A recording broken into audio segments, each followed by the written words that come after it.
Okay, so we are live now on Facebook and on YouTube. So we want to once again welcome all of you to this unique platform. Today we have with us Attorney Kukunya Walete, a person of Riverview County, who will be speaking to us on some very important issues in our county, and also as we all know, Riverview is inside you know, to take part in a county meet. I think today we had our first game today, and Kukunya Walete have been so instrumental for Sultana, contributing to the success of our team. So today Kukunya Walete is one of us, one of the young guests, son of Iwoji County, who is performing tremendously on the national scene as a legal practitioner. And we are so happy to have with us such a very brilliant young man who we are very proud of and we can boast of anywhere. So Oliver, do you have something to say before we can take our guest?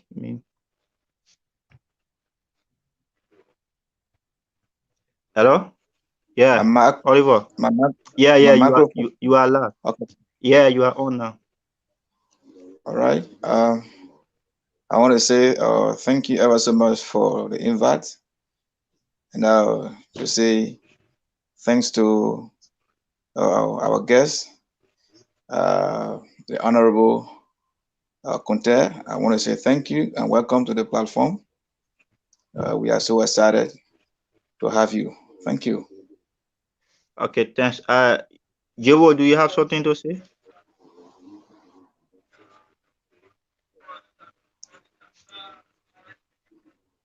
Yeah, Jovo, we can hear you now.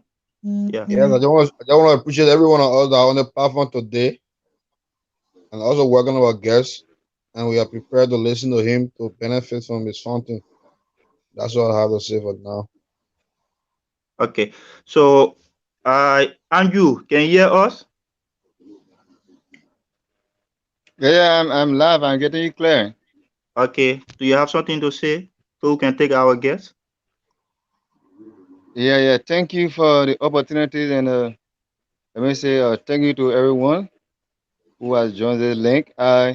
I shall have been part from the beginning, but as I said earlier, during our personal chat, I have to do some adjustments. So I'm so happy to be on the platform this evening. Okay. So, I want to say thanks. So, Attorney, first we want to begin by knowing you more. Even though we have been hearing about you, I published your CV today, summary of your CV today, and many people commented appreciating you. Very proud to have such a brilliant young man like you from Riverview County. So, can you tell us briefly a little about you? What are you on? What are you being engaged with? Before we can go into some discussion. My name is. Can you hear me? Yes, we can hear you very clear and loud. Yeah. Good. My name is Kunkunyo Leke. I hail from Riverview County. I was born in Maryland County. And I started my early education in the Southeast. But initially it was in Ivory Coast. We all went to Ezra, how in Liberia. So it was somewhere near the Ivory Coast border called Taboo.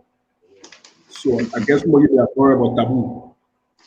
So we started to most part of elementary in Taboo, and then when the war ended, came back to Liberia, and we stopped in Plibo, where we continue our primary education in Plibo, and then we moved on to Sweden for at least a year, and this was due to family shifting and getting jobs. So I also went to school in Grand for a year. I attended Bishop Junior. So I'm a real Southeasterner. That's why I love the Southeastern agenda. Even when I was a student undergraduate, I was one of those students who championed the whole idea of a Southeastern Region Student Association. So it's not, my work in the youth community has not been limited to River G. Because the president who has done this, who is from River G, was born in Pliwo and attended school in Maryland, in Grand G there. You can see how diverse I am in understanding the real life that what people live in the southeastern part of Liberia. And I experience it, and there are certain flashes that I cannot forget about. You know, there were times when we had to go for vacation to Sabo Sweken, you know, from Pliwo. Kanwe, you ask, there's a guy who's a brother called Kanwe, he used to be in Kanwe. And sometimes you don't have the copy, you know, you gotta ask Kanwe, I gotta get on the car, and when I get to Sweken, my mom will pay the money and all the kind of things. I guess we all have our own stories. So we all started from there. And then we had to move to Monrovia to get higher education. Well, higher education, not in the sense of university, because I actually came to Monrovia when I was still in high school in 11th grade, and I enrolled at the Jimmy Donovan High School where I graduated from. And the good thing, that school still, I met a weird sense of still remembering where I'm from, because the proprietor and the owner of that school, the founder, was also from River G. So I can remember he used to really like my name when he come to class, in the 12th grade class. He said, Kukuyo. I said, but we are not the one we're talking. So River G always been the, so I love my country. I'm proud always to say that I'm from River G. So again, professional, I'm a lawyer, my profession. I've been a lawyer for about 5 years now. Besides going to law school in Liberia, I have had the opportunity. Again, it's not because I'm better than anybody, it's just a privilege that I took full opportunity of it. And then I had to go abroad to the United States and obtain my master's in law from a law school in Georgia, Atlanta, called the Emory Law School. Emory University, I guess. When you talk about Emory in Liberia, most Liberians will only remember Emory for their medical program in terms of handling the Ebola crisis. So Emory was one of the 2 hospitals in, and I stand to be corrected, in the United States of America when the Ebola actually came some time ago in West Africa. Emory was one of the 2 hospitals that were able to host those Americans that got affected by the Ebola. So in fact, that's how I got to know about Emory. So I said, oh, I know about this school where I'm looking for school to go to the US. I think there's a very good research. It's a place that can offer me what I need. And that's how I went to Emory. So I graduated from Emory. You can see my CV. Is that I don't want to go too much in terms of myself in academics. So basically what I do, I practice law. And I assist as a joint lecturer at the African Methodist University, where I teach constitutional law, evidence, and criminal justice. So, I mean, that's me. Just a simple guy. Well, thanks for that brief introduction. So we would like to begin by asking you just few questions, and then we can talk about other things. Mr. Otel, what have been your role in what have been your role play in youth development of our country? Like seeing you as one of the successful young men at your age, you know, what have been your involvement in youth development and also in the development of our country? This is a brilliant question. I would like to answer it this way. First of all, we must understand what is development. And the good thing, I have a background in development studies. Because my first degree, I'm minor in development studies from Cottington. Sometimes ago, it used to be rural development. So when we talk about development is not necessarily, it does not necessarily have to do with big buildings or giving people money or just giving people scholarship, right? Not necessarily have to do with how many buildings you have in River G or in Monrovia. Development, there's a soft aspect of development and the hard aspect of development. So I will answer your question by actually focusing on those 2 aspects of development. So I can remember sometime in 2010, I actually graduated from Cotton in 2010, and my first official job that I had, I said official. I put the word official in quote because when I graduated, in fact, my department recommended me to the EPA, where I worked for a few months as a intern, and I had to resign from the EPA to take a full-scale job with the National Elections Commission in River G. So I took that job when people in my family thought it wasn't the right thing to do. As a young man out of college, uh, under 22, able to go to River G and take a job and work with people in an environment where people feel that was a very difficult environment. But I had passion and knew that my role in that job, having been properly vetted, it was a highly competitive process. And I want to know this. We applied, we were shortlisted, they gave exams, we took tests, they brought listing, or they did interview. And from that process, we emerged as suitable candidate for the job. So we took the job, young person, and we went to River G County. That alone first, I saw it as a way to motivate a lot of young people. And the time I'm talking about, and I can say there were not a lot of young people from River G University around. Okay? Today I see so many persons when I go to Zion, I see on UNU campus, I go to the University of Liberia. I'm so proud to see the young people now taking the full step that we said that every one of them have some drive, some zest for a higher education. So when we went in the county, we did a job where it was not a political job, it was a job to conduct elections. But the records are there. In that county, when we went there, I can remember once upon a time, I don't want to be political, but somebody came to me and said, look, we are proud you have the job as a young man. And, you know, normally during every electoral period or process, NEC can carry on recruitment for local staff. So one of the things that I worked with my former boss, basically, was to ensure that we have an open and transparent process to include young people in River G County. So every young person who know me in River G County now, they know me for my boldness and how I'm very frank, and I don't cut across or pick and choose. I don't pick and choose. So we did that job,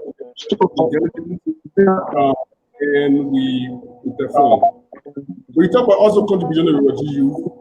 I don't want to talk about sport because in the country now we have the country going on. We've been in it for a very, very long time. You know, certain people we see now who want to throw jobs, when they were contributing $20, $30, we were even at the minimum level contributing $500, making great sacrifices.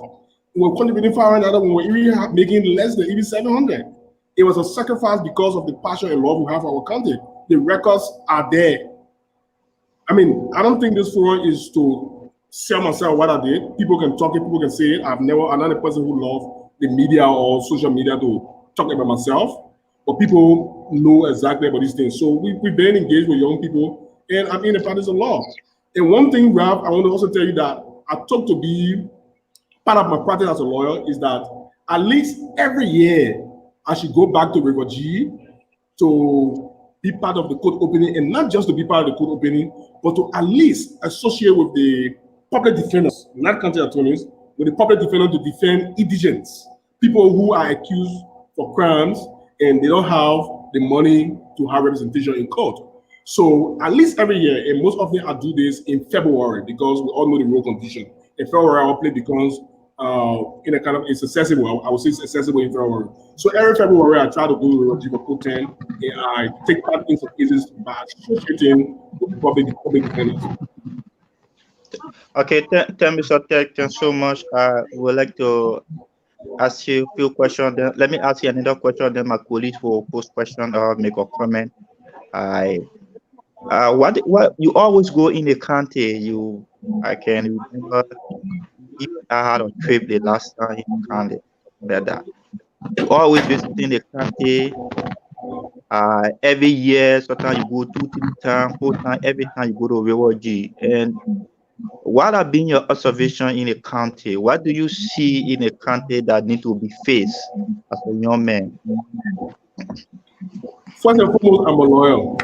Okay, So when I go to Ryoji, most of the things I pay attention to is the way the court operate, is the way our people have access to justice, whether it's effective, is the way whether our people have adequate representation by lawyers when they are accused.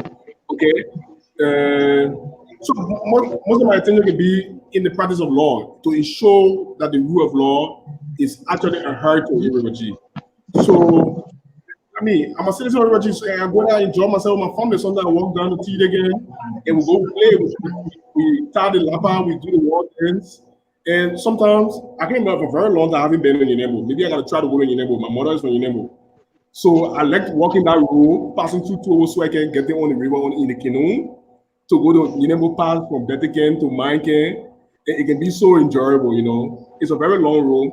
So life is very difficult in Ryoji, especially going to places like Yenebo, places like Tiempo and Glaro. So the issue of road is a very difficult thing. There's no job in the country, we all know. All the companies, our people usually used to rely on logging activities. There's no real logging company in the country anymore, not to talk about Ryoji.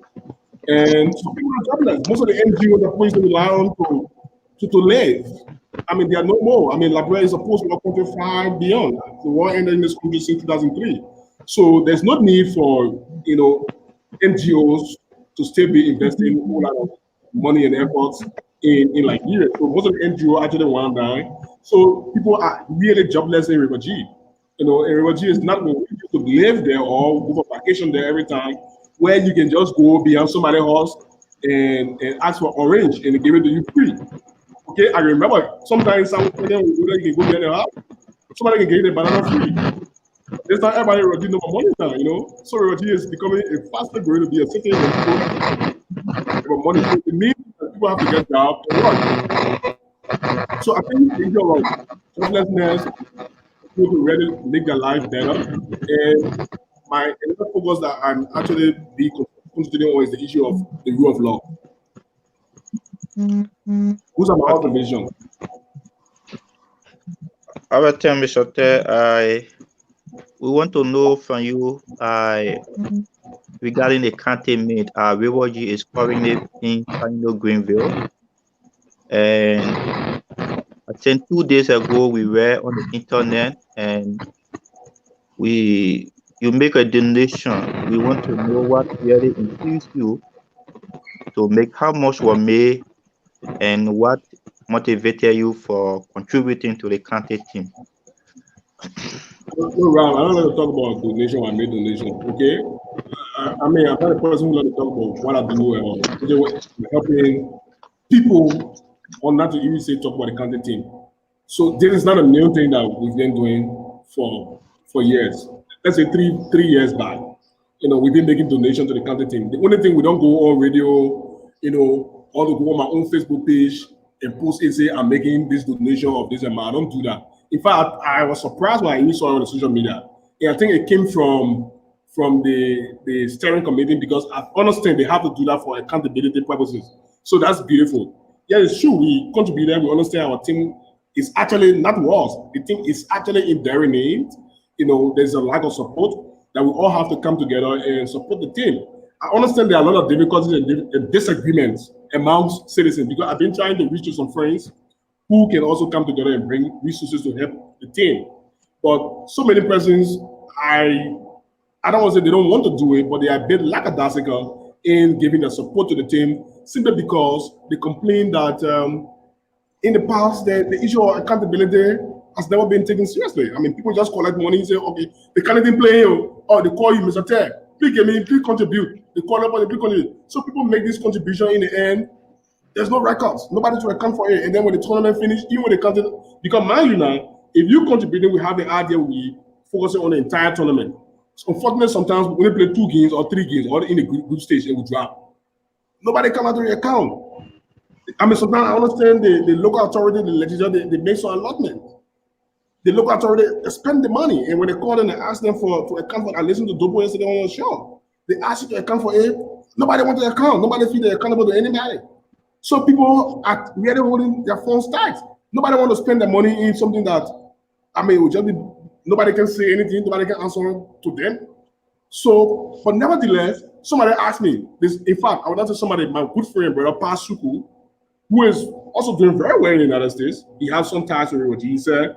Those who are contributing, or those who continue to contribute, in the midst of the absence of accountability, we are in the middle.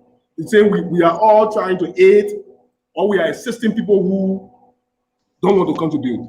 I told you, I said, you know what, I honestly, I reason with you, but this time, one of the circumstances to contribute is a necessary evil.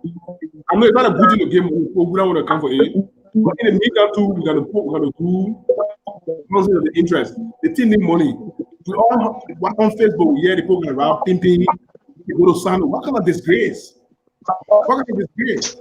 It's so perplexing. So we don't sit and say because somebody was so derelict and you to do the work. So we'll say we'll sit and see our team be disgraced, our country be disgraced. No, we'll help in whatever way that we can help. But the next time, what I'm saying particularly, besides the accountability issue, when people are put in place to do these jobs on steering committees, they should be on a plan properly and early. Because look, if I'm contributing, it's not gonna be my own money I'm getting. I get people are representing corporate entities, are representing companies. So if you tell me on time, like 1 month, 2 months before, I can go to one of my clients and say, look, my country is playing, and you know, I'm one of the sons who be happy, but I want you to please contribute this. If you give me 2, 3, 4 months, I can tell you we can raise significant money. We don't got to rely on politicians. Yeah. We don't have to do it. You wait, somebody come in 3 days to the game. What kind of thing is that? You come in 3 days to the game and say the country is in their need. They actually play magic. Really? But regardless of the time, we have to still squeeze our little resources and contribute. And we said that was initial contribution, but it is just wrong. Not because you feel you press people and they come on and they live up to your demand, and then you can do it anytime. The better we do it and sooner we do it, we can play effectively and put on a formidable team and force in the tournament. We should stop this. This is not the first time, and it must be the last time this time. It is embarrassing, it is disgraceful to just post on Facebook every day that radicality is embarrassing because the player they didn't eat, or they don't have light, or because they don't have transportation. What kind of disgrace is that? What kind of disgrace is that? So, I mean, it makes me angry. I'm pissed over this. I said I've been saying my Facebook page. I personally called the superintendent. I think the superintendent is not up to his task. He's been sleeping. Because if you say that, and the superintendent only excuse to give me is that because the government didn't give money, and for he as a superintendent, he made a minimum contribution. So he asked me, can you imagine the superintendent said, you expect me to sell my family property? What kind of ridiculous response of an irresponsible leader? You're not responsible to tell me that you must sell your family property? That's irresponsibility. You must take on responsibility as a superintendent. You don't tell me you're going to give money. That's why you must be intuitive. You must have innovation. That will make you a leader. And when people come out to vent their disappointment, not anything personal against you, you must be respectful enough to calm people, because this thing, it goes to our heart. And if you respond to me telling me, I expect you to say your family property to support radicality, really? Council, thanks for that. I think we will make a follow up. I thank you for listening that issue. The first person that we placed an invitation to on this show about the candidate thing was the superintendent. And the superintendent told us that he wasn't available because he was traveling in Santiago. So we decided to place a call to the youth coordinator. On the same show, the youth coordinator appeared and told us that yes, indeed, the team was really stranded and they needed support. And we asked him whether there were any discussion between the team of the administration and the county caucus, because the caucus was always making some allotment every year to the county team. So why is it this time around the caucus are not sure to make any contribution? And he told us that he had been trying to meet with the caucus to have discussion with them about support, but every effort to make the caucus didn't materialize. So upon that, we decided to place a call to Honorable Francis Doko, the chairperson of the Legislative Caucus. And fortunately for us, he honored our invitation and appeared on our show 2 days ago. And he was able to explain to us just exactly what he's saying. And the emphasis was, for the past 3 years, there have been no report. from the steering committee or from the county to the caucus. Now, every year that money has been allotted to the county through from the county development fund,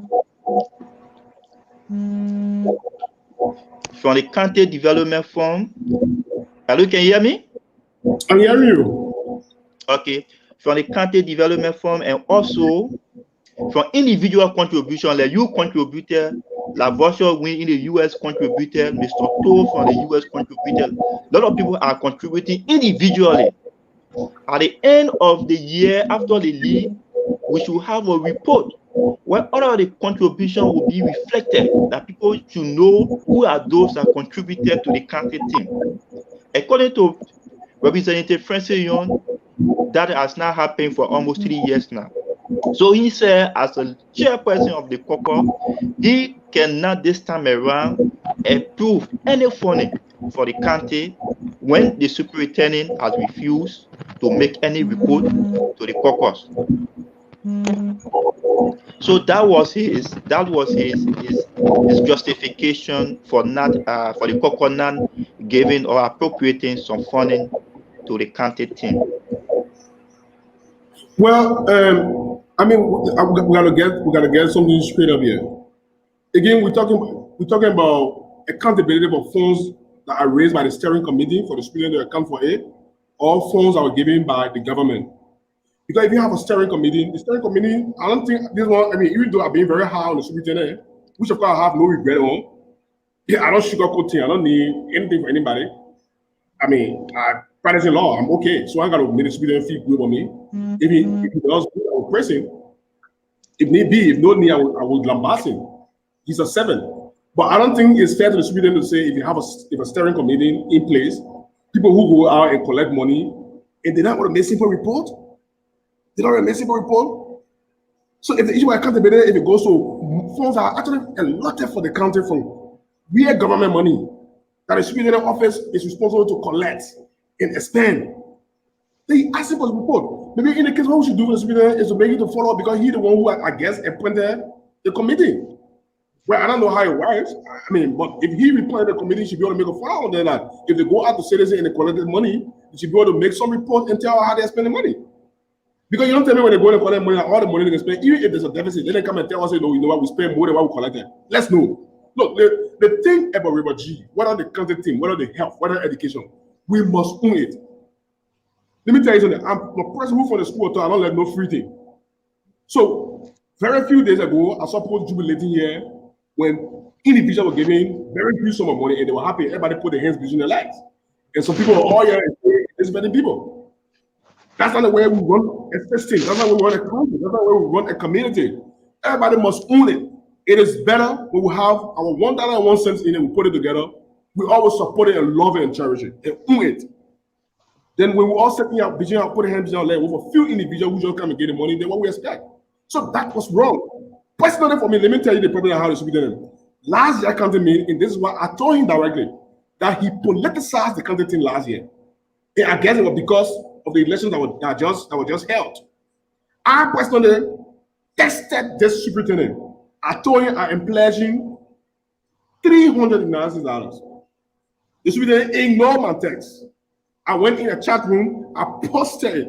Right after my post, the superintendent ignored my text, but he commented, but responding to something completely different. But even though his comment was directly under my contribution for $396. You get the point I'm making? So he saw it, you're ignoring it, but you know the reason? Because they just, you just stereotype people. You say, oh, they may be a political man, maybe they men for their party, they may not my party. So we want to let's people from our party come and bring a contribution, so we'll put it up. Right? That is wrong. The county team should not be politicized. We did that, and even shy away the members of the legislative caucus. That's exactly what happening. You disrespected them because you have somebody who giving you and that was wrong. That is not wrong. I mean, I'm not against somebody coming making big contributions, but open the county team for everybody. When I want somebody who in they can get, or who in mind can want to get, take it for her. You know what I mean? You don't disrespect people. So now this year, the people who are making all the people contributions with the county team very last year before election, They get come now, then you come to me 3 days to election, and you ask me, I'm gonna make magic. 3 days to election, you have to make magic. So now, manna falling from heaven, that I can just go and say, God, send money down, then give me a radical thing. Really? No, it's wrong. In my, it was a sin steering committee who didn't call last year. It was a sin steering committee who were in charge, and they didn't call last year for contribution. But the gym now, so we should be magic. That is wrong. I've said things the way I see it. The point I'm making here in nutshell, regardless of all what I'm saying, leave everything, is that we must own our counter team, regardless of who made big contribution or small contribution. All fingers are not equal. Yeah. Sure. Okay. When a boy in Karen can get $1, you take it $1 for the dollar rally. If Kukuyoy want to give a $500 or $1,000, you take it. We all should be respected. We own our team. And our team will be stronger. Council, there was, I want to bring this to your attention to, probably you can provide us about, according to Representative Francis Dopo, he said when he contacted the superintendent about the setting up of the steering committee in collaboration with the county, with the legislative caucus, to as a coordinated, effort to make sure that Railroad G is on path. He was told by the superintendent that sporting activity is executive function. It does not belong to the legislatures or caucus. So it's an exclusive right of the executive. So according to Representative Francis Dopo, he said he had problem, and because the superintendent said that is executive function, so the executive should be able to handle the county team. What do you make of this statement to us? Do you think the caucus had no role play in the selection process of the steering committee? Well, Ralph, let me tell you something. When anything happened to the Roji county team, nobody called it any. Ghana Roji, all the counties, right? Napo say, all the caucus, what are you doing? What are you doing? That is the culture. As to the entire tournament, now we put talking about the county, they say Meridian playing. They say, well, all the representatives are there. Is that what you can hear? You can hear what the superintendent? You don't hear it. And but let me just say, as a matter of etiquette, the superintendent may be looking on the textbook, in making a textbook argument, right? But you said Representative Dopo call him. That's recognition of the role that the superintendent has to play. That the representative can place a call to him. So because you see, it shows arrogance in the same ineptitude I'm talking about. So I guess Representative Dopo plays the call very long time. If the superintendent had listened, we would have started planning earlier. But he played late service and he ignored everything about early preparation. He ignored everything about early preparation. The representative called him. They call you a citizen. I mean, you talk about coordination. I don't go into constitutional law. But the counter team, practical sense. When anything happens, you gotta work together. What kind of arrogance is that? You talk about like, so what are you doing? So all the roles in Ghana should be done advanced role the president. All his functions. Why are you doing it, Regina? Why are you legacy? That kind of thing you want to be on a chest for? Is that kind of thing you want to beat the chest for? So all the role in Ghana should be done in the country. What has he done? What is he doing with the functions, with the authorities? That kind of thing you want to be a chest with? See where we are. It is embarrassing. Maybe you don't receive calls. I receive texts. Over and over, the candidate need this. They need that. I'm not the only person. But it shouldn't be last minute to the time. We are responsible to have decent people for Railroad. We have leaders who will act and represent us. Okay. Council, thank you. We'd like to take a few comments or questions from our colleagues. Any question or comments? Good evening, Councilor. Thank you. Good evening. One of the questions that Representative Dopo raised was the steering committee was made up of political actors, and he had serious problem with that. So I don't know how you really think about that too. Well, I said the same thing, that we shouldn't politicize the county team. Well, I don't know who, thing I would tell you, I don't know who all the candidates because I'm busy doing my work. I don't find out little details in Rivergy. I love my country, but the thing, but I love football besides being from Rivergy, right? So I love the country team, the country tournament, the country league is one of the things I can bring the passion and love in the country where everybody wants to see the country, vigilant and upright in the competition. So everybody love it. But as to how they sell the country team, I don't even know all the country team. But I can tell you from what I saw last year, I'll just give you an example. My personal experience, I don't know what the experience. I tested the student and telling that I get contribution student Isn't it clear that it was election coming and they wanted to just narrate the something political can? I told him this in your face, boom. It was wrong. We should not politicize the country team. Not just the country, we shouldn't politicize education. We shouldn't politicize health. We shouldn't politicize agriculture.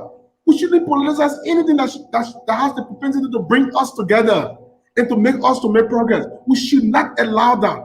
Anybody who attempt to do that amongst us must be named ashamed. And this is why I am on the superintendent very, very seriously to stop. And I know they want to call out them. You know the trick? Now I'm seeing some of his agents. No, we don't fully tomorrow. No politics. I don't even politics. I'm gonna no politics. Let me be clear. But I see people who've been supporting him and coming to say, or say we were G-candidate for you, just support the candidate now. Say for you, support the candidate, will stay aside. So who will stay aside? Is this a challenge? Is it a challenge? So I told the superintendent yesterday, I told him that I see that there was a setup to embarrass the caucus. His ineptitude to properly organize and play on time, it was meant to embarrass the caucus. Because you know what? In the end, if the country team organization is very poor and they don't do well, people say, what they love me, what they do. You know what everybody's saying now? Yeah.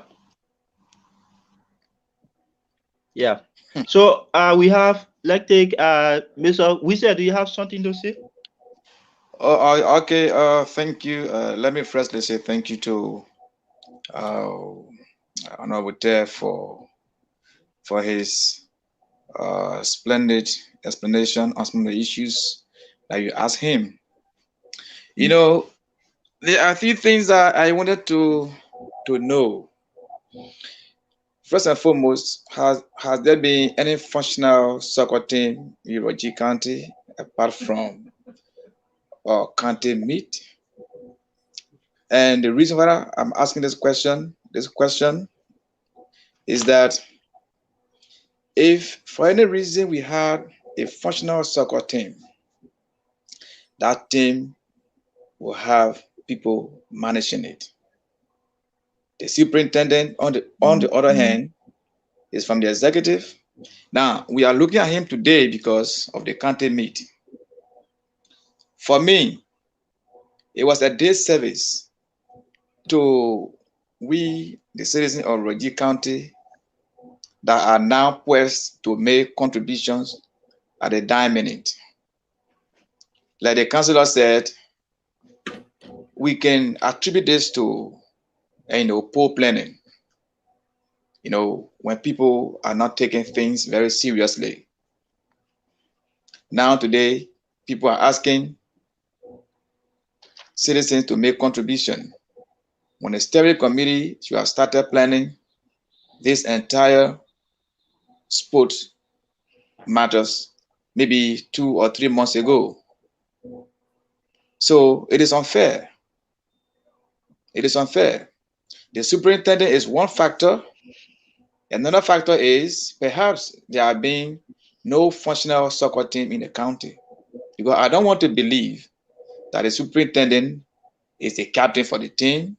I don't want to believe that the superintendent is the one heading the soccer team. So I also listened to Honorable Dopo, and he was talking about people not making reports, which is quite right. When people spend their money on whatever, they deserve to have some kind of report. If that is not done, it demotivates people who would have had, the mind to make contributions. Now, what others are doing right now, contributing $10, $500, if there is no report at the end of the day, what do you think will happen in the coming sporting activities or whatever that is to be done in Rogie County? Like in the case of the coronavirus, the Rogie Professional Network made a contribution in Rogie County. When the team returned to Monrovia, we demanded a comprehensive report. And Sis Grace Jazza and other people who were on that team had to make a very serious, comprehensive report, because people made contributions from the USA and other places to make that donation in the county. So I think Representative Dubo was right, and my brother Ted is also very right, even though he's sounding so angry tonight. I know. Yeah. But it's not just fair to us, In just 1 week, he want us to make all the contributions. Yeah, you come in 3 days, and then you say, somebody mention you have to contribute to the kind of thing you have to.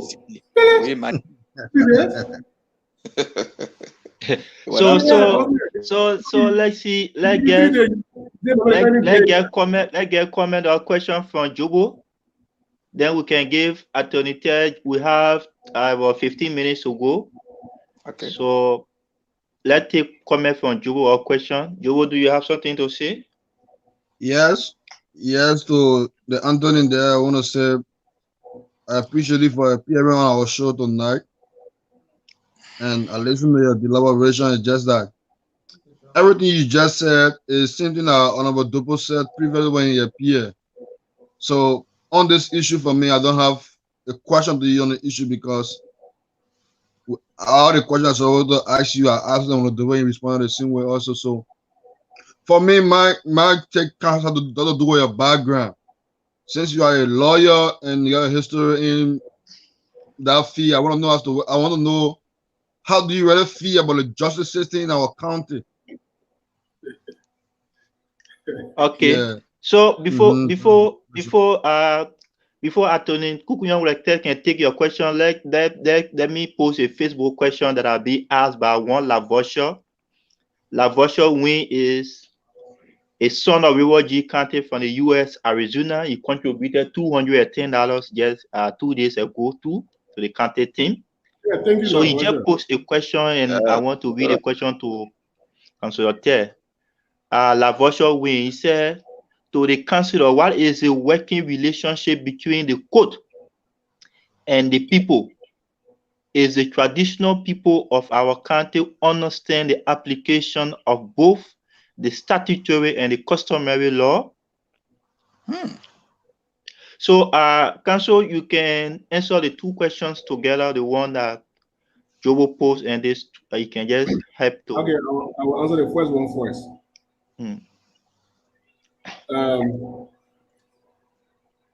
Ask me how the justice system, whether I think is okay, right? Or all right?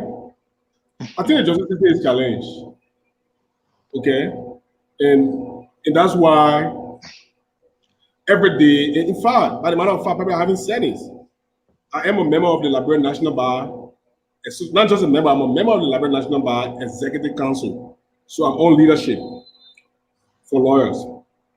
So this is why the LNBA, over the years, especially since we took over along with President Gonglo, one of the things that we actually prioritize is to do what we call continuing legal education.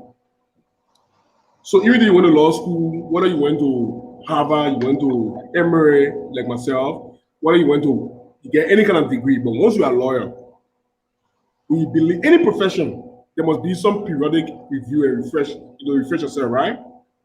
Especially looking at prevailing, situations. And not every day in school, so we do the continual legal education, and all this is geared towards helping to build a challenge system. We talk about justice system. So yes, but that work of the LMDA, that's a clear acknowledgement that the justice system is challenged. Okay, challenge not just about people having access to justice, even it's about the capacity of lawyers Okay? I mean, people get different experiences for lawyers in Liberia. People complain, oh, the lawyer take my money, you don't pay, you don't do the way, you call, you get an answer, you eat my money, oh, the lawyer bribe the other person you could have, right? All these type of different complaints. So what we do at the CLE, people give ethics lectures, they give lectures in criminal law, in constitutional law, in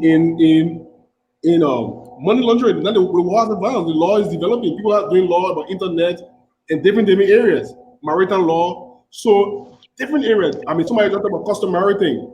People talk about the law reform with the law, with the land reform, how people will benefit from the land, the local people will take the land, all the kind of things. So people come from land authority, they explain to lawyers how they should go to work with that law because they are experts. So we train ourselves first. We focus, one of the things about focusing on is to train ourselves, is to focus more on our moral character and our ethics, the way we conduct ourselves. Because, you know, one of my professors said in the United States, he said, any country justice system, he said the grade of a justice system, it depends on the caliber of lawyers.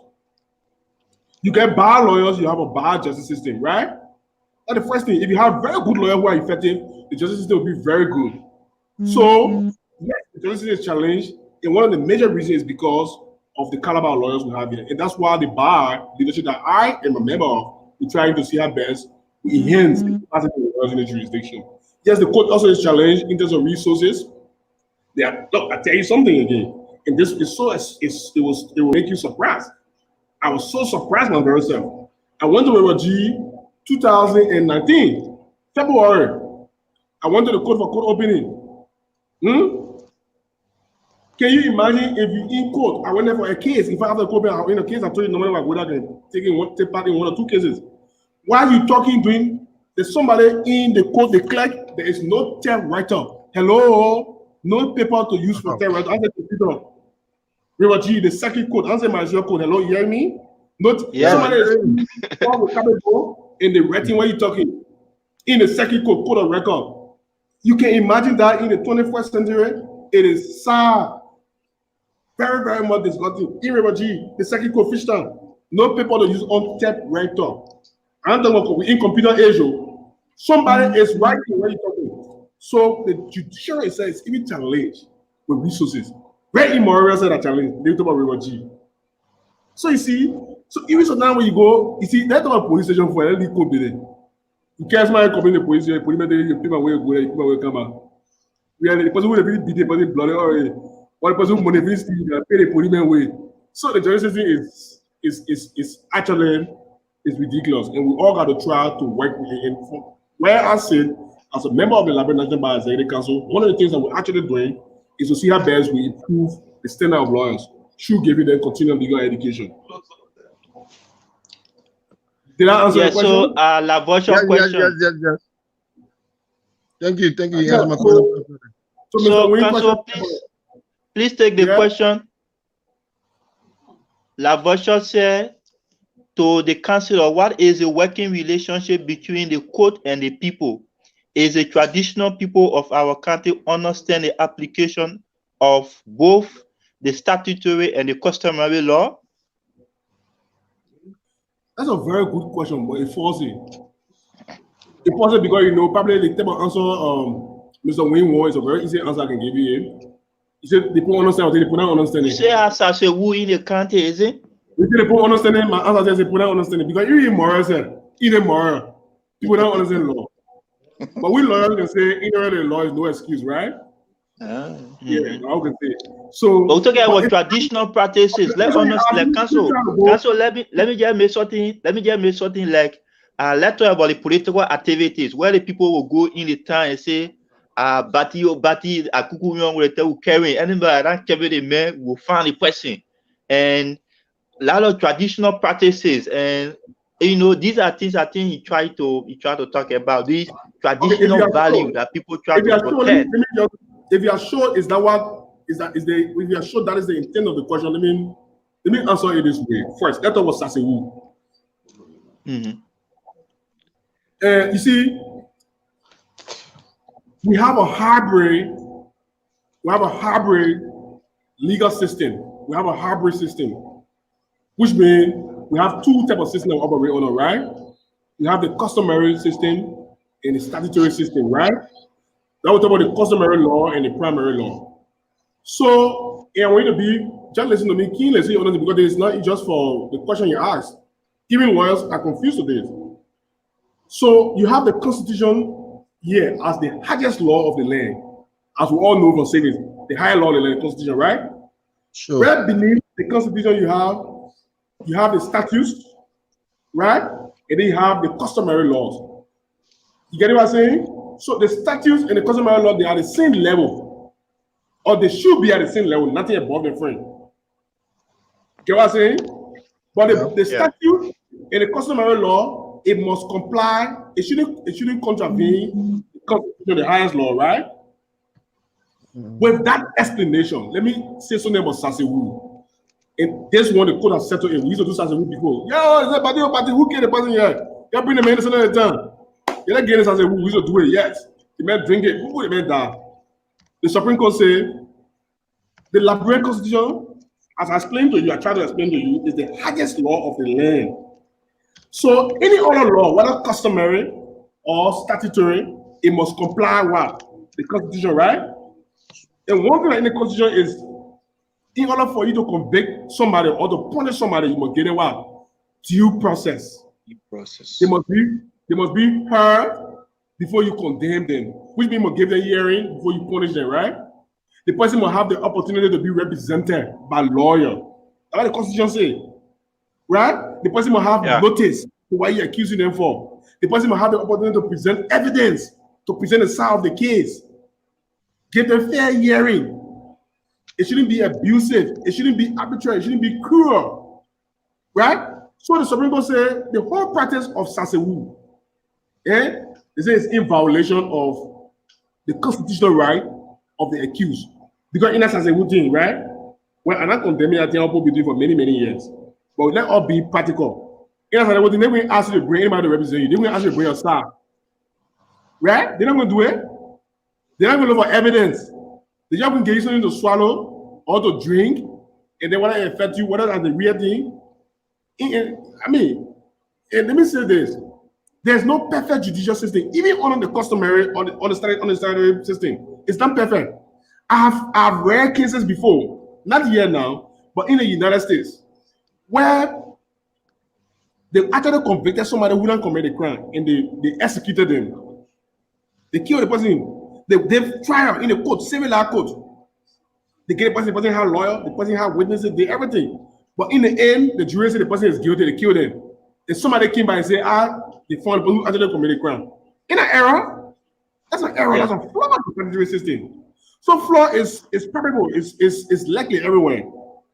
But to the extent that it is in the customary system where, as soon as somebody else is doing to me, the only thing you do, you can't remain at the time against, and the Supreme Court said that one there, it is unconstitutional. It violates the constitutional right for due process. That's a whole aspect. Ralph, you're talking about another thing about people saying, oh, we support the person, everybody in the time will support the person, right? Yeah. Right. Yeah. I give you it has to do with constitutional right to counsel.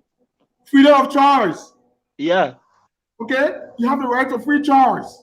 Yeah. Okay? So if constitutionally, if you make an argument, we'll take that nobody should compel somebody to make a choice on who they want to represent them in government. But mind you, regardless of that suppression or command, that's why the Constitution also guarantee what we call secret ballot. Hello? Yeah. It's a secret ballot. So the people can say, oh, party, yeah. But in the end, there's a guarantee that NEC must ensure that one man is entitled to one vote and the ballot will be secret ballot. And you will be Council, let me hold you there, Council. That freedom, that right being given to you, it is an extension that you can also campaign for the person, that you can also go in public and express your choice without being, intimidated or without being threatened. So if the person is being threatened that if you do this, we'll do this to you, even though if they go behind there, they will be given one paper, it will be a secret ballot, but the person rather being infringed on to campaign and to also sell the candidate. Yes, those cultural practices are unconstitutional. I just give it whenever you have any issue about the confusion. If this goes to Mr. Wayne, the question you asked about whether people know the confusion. So whenever you have anything that somebody doing on a customary system, you want to know whether it's good or not, apply the test. Look for the constitution and see what kind of right you think the conduct that has been exhibited under the customary system, what kind of right is violating. If you can find your answer is yeah, it violate the freedom of choice, if you can find it violate due process, right? Cruel punishment, then you can come and say, but this practice is not right. And that's why, for example, in Babylon, you had a huge condemnation. Have you heard anybody from the Traditional Council coming out to justify what happened in Babylon? Nobody justify it. That's right. Sure. Yeah? I said, sure. Nobody gonna justify it. Nobody justify it because it was wrong.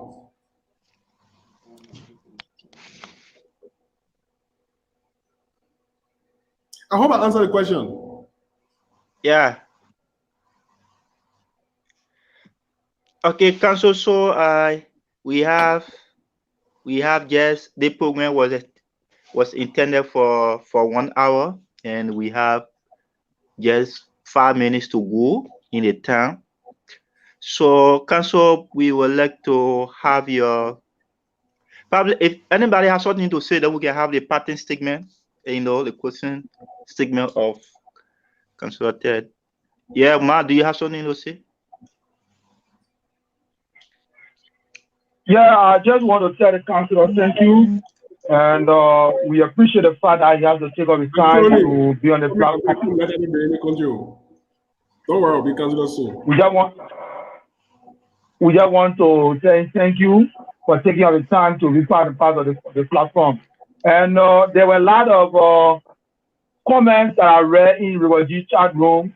Some people trying to condemn some other issues, but want to say that clearly that this forum was established purposely to discuss issues that are affecting our county.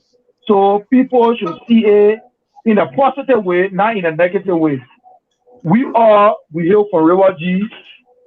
We all hail from River G. So there is nothing, there's a place that we can go and we can never be ostracized. So whenever things are pertaining to River G, all of us want to be part and parcel of it and want to give our idea to see how the candidate can move forward.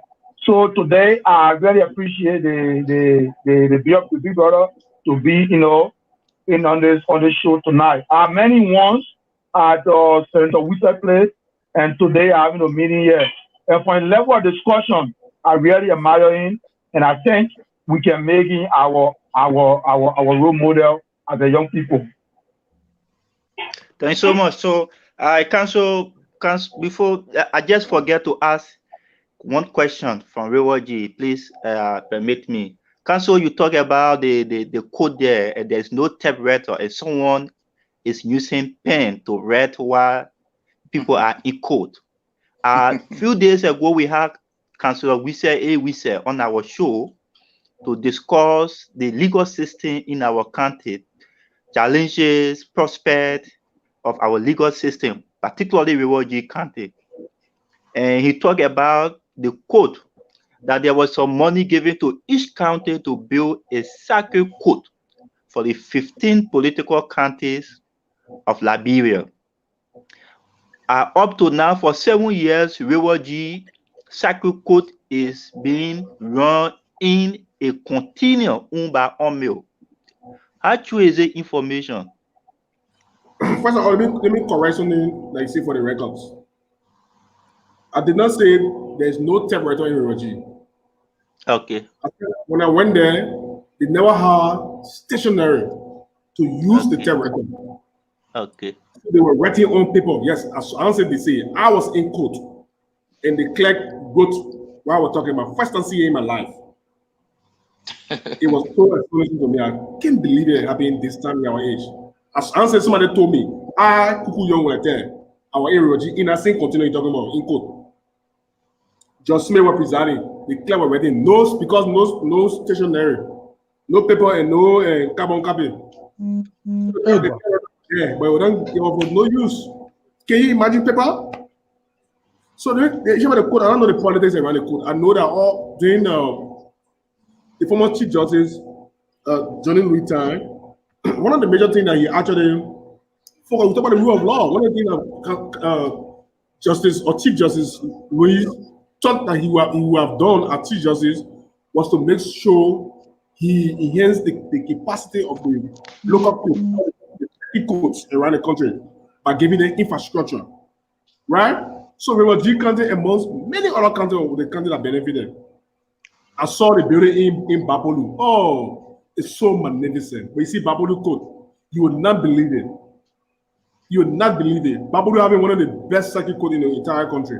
Trust me. Ask anybody, they will tell you. I went to Babolu one time. I saw the court in Sano, yes. I saw the court in they built the court. Most of the courts all over. Unfortunately for River G, I don't know all the story about that court. I can speak to it, but I know that yes, that when Babolu court can finish, Sano court finish, right? Meridian court finish, other court finish. I know River G court. I don't know why River G court not finish. I don't think Johnny do hit River G, but I know there was some problem. So I can speak to that. I'm not working for the judiciary or the Justice Ministry or government. I've never worked for government in that role, so I don't know. But I know yes, there were funds given. Now one of Chief Justice Louis's major, contribution to the agenda to make sure he built courts around the country. So that River G building still there up that hill, right behind the police station. If you know, in you who know Fishtown, behind the police station up the hill, it's there. It can finish more than 10 years. Yeah, it's there. It can finish. I don't know what happened to him. Okay, Council. So we want to say there's a comment, last more comment on our Facebook page, and this guy seems to work with the judiciary at the Supreme Court. He just commented and said the judiciary has the resources every year. They change their vehicle in the Supreme Court and the lower court. So according to him, they are stationary. Every year there's the logistics available for all the court. So why is it that River G is facing logistic problem like stationary, like you said? Is it due to poor management or? No, I don't have to say this is mismanagement. I don't know. Maybe he's telling me that they hired in Morovia. They were in Morovia and it's somebody will not do the job to take it to Twitter. Right? But even in Morovia that I mean, there's an open secret. We talk about logistics, like what people are talking about. In Morovia, you see sheriff going to arrest people to get on motorbike. In Morovia, you see the people going to arrest. You talk about logistics, people like pen and paper. Logistics, the people going to arrest real criminal sheriff. So then they run motor, they walk. So that man are talking. Even the teacher will say, go look at teacher's last statement. Go on the Supreme Court website and look at teacher's last statement when they open the court. Every day put about Charlie and resources. The whole country with their resources. So I know where I'm coming from. The teacher is challenged. We need partners. In fact, recently we had some group they call some American Usage Support Fund. They were helping the judiciary, even the bar, to do different programs, access to justice, to do some fast tracking at the Moral Central Prison to release prisoners. So with the message, the judiciary does not have any logistical problem there. I don't know what kind of thing you're talking about. But it's an open secret. Every day when the teachers talk, when you give a statement, you say, we challenge, we need assistance, the government got to put more money and all kind of things, We say that we talk about logistics. The judicial official, they were protesting, actually put more boys there for money, for a pay. It's going to get all the resources. Okay, Council. So like Mr. To from the US. Yeah, Mr. To from the US. Hello?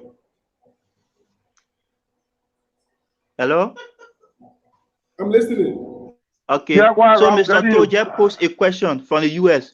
Mr. To said, consider what is your connection to the River G County Development Association in Morovia and in River G.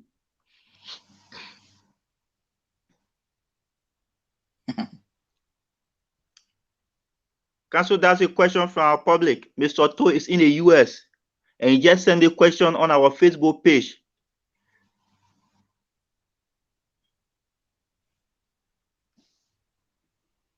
Hello? Hello? Seems to be there's a problem there. Hello? Can you hear us? I think the council is off. It needs to be reconnected. Okay. So I say I'm facing volume problem. Let me work on my volume quickly. I will join you. Yeah, me just work on my volume again. But for me, I'm hearing you. I don't know.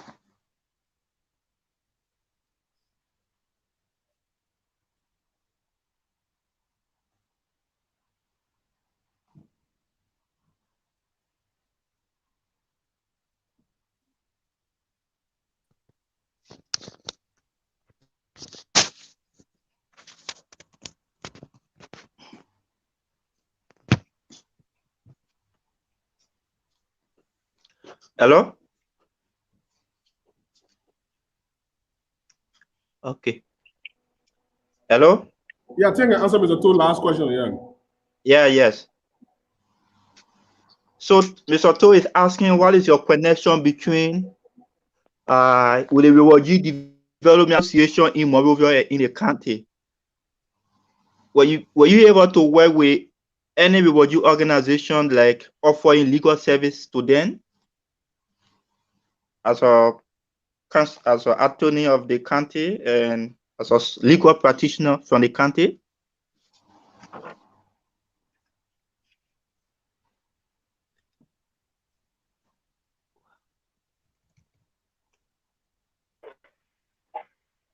Hello? I think we lost the council. Yeah, I think the council has some problem. The connection is, we always have problem with the connection. Yeah.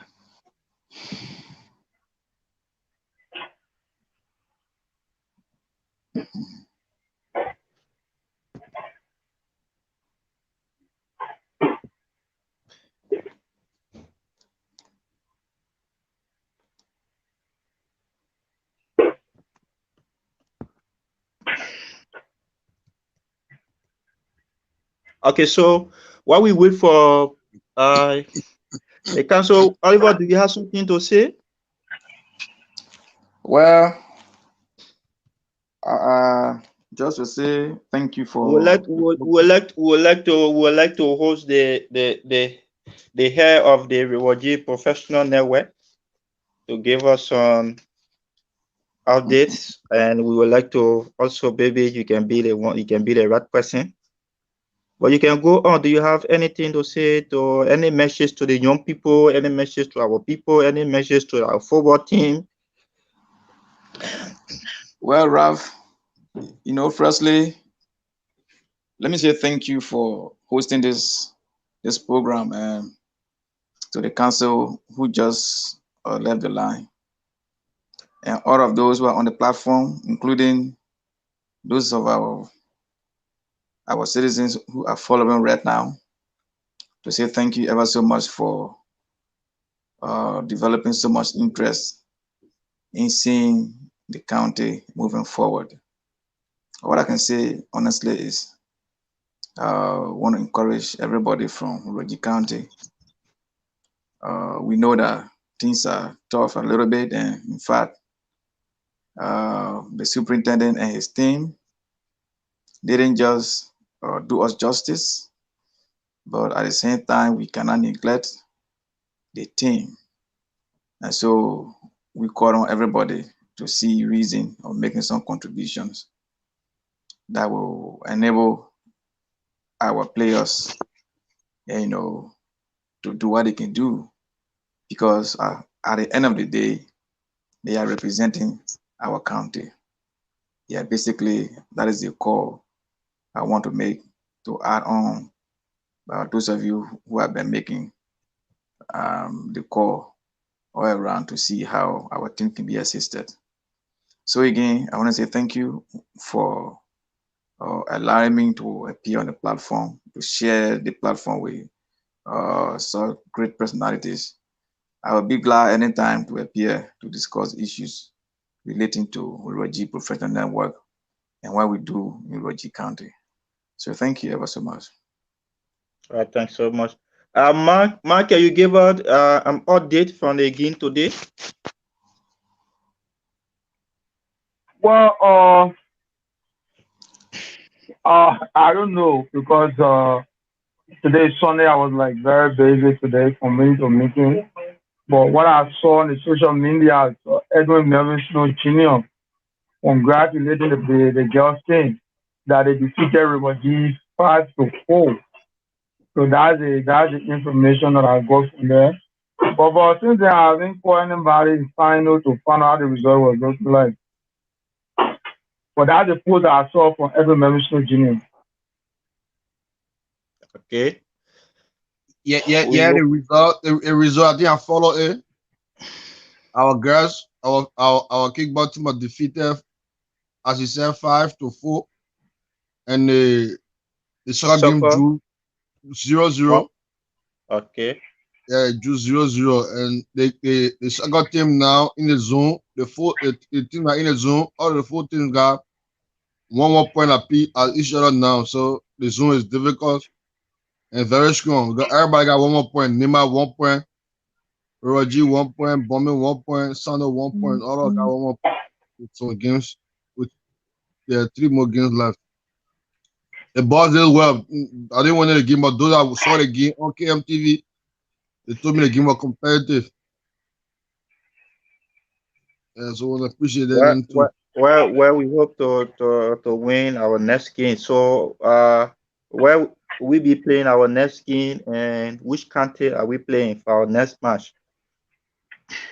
I think our next match will be on Wednesday. We'll play Sign 4 o'clock. Okay. Wednesday 4 o'clock. That's good. So we will continue to ask our citizens in the diaspora abroad and in Liberia to continue to support the team, continue to make your contribution. The team is truly stranded today. Someone posted on the Facebook that the player has to walk after the game to go to the camp. We believe that it's due to lack of resources to rent a car, to have a vehicle that will transport the players, So we continue to ask you to please support your team in whatever way. You can buy or sell a jersey, booze, food. You can buy 1 bag of rice. Whatever way you can support, we will continue to encourage you to support the team. Yeah. So, I think cancel lost. I think we cannot get cancel again because it's not coming on. Yeah. I think we can come to conclusion of this program tomorrow. We are hopeful tomorrow to have Representative Young on our show to give us some update on the working of the COCO regarding the county lead while being the COCO role. I extended to him an invitation today, but he hasn't responded. Can you hear me? Yeah. Yeah. He hasn't responded. So hopefully, by the time he responds to me, I will also make it known to the public. But we hopeful to have him tomorrow on our show. So all right, and I think. And we have to do all that we can to have the superintendent on the show because all of these allegations are leading towards the superintendent. So we have to do all that we can to have him on the show. Yeah. So we will do our best today. I communicated with the superintendent saying a test on Messenger, and he said that he just came from TMO, but the network is very bad. So I told him, I even sent my WhatsApp number to him that he can call us directly and we can communicate on the platform if the network is a problem for him there, which of course I know. So we are hopeful. We are hopeful to have the superintendent anytime to clarify some of these things that have been said about the county team and the steering committee. Okay. So thank you, Ralph, for the time. So I want to say thanks to all of you and see you tomorrow, and thanks to our listeners. Thank you, Ralph.